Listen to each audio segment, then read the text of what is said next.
Okay, so for the method think, pair, share, if it's the first time you're using it with the children, normally what I would do is write this on the board for think, pair, then share. So for the first time, the children have a model of what they're expected to do.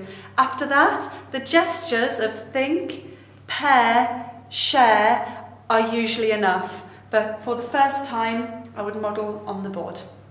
Okay, so now after you've had so much fun with the race, now it's just a quick review of the race using a method called think, pair, share.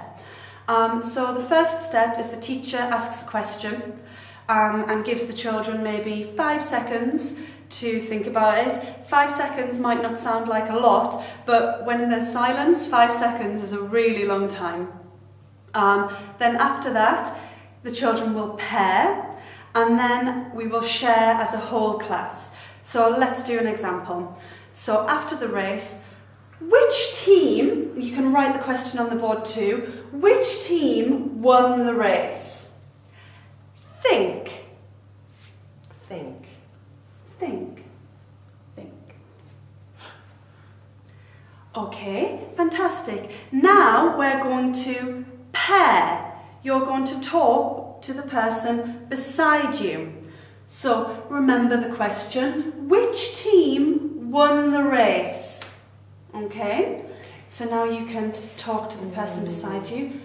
Your team won the race. Because you cheated. My team won the race, yes. Yeah, because you're Okay, a cheater. fantastic. Now let's come back together as a classroom, and now we're going to share all together.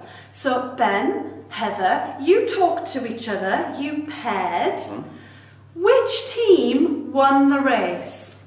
My team won the race. Ah, fantastic. Heather, do you agree? Which team Ils ont won? triché.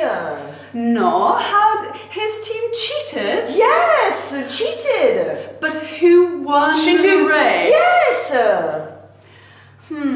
Well, let's ask everybody else. Amber, who do you think won the race? I think my team won the race. Ah, you are the same team as Ben.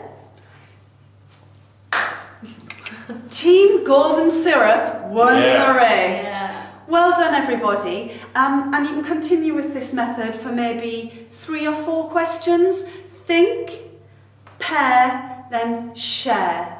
And then you can use it just with the think, pair, for control within the classroom. Thank you.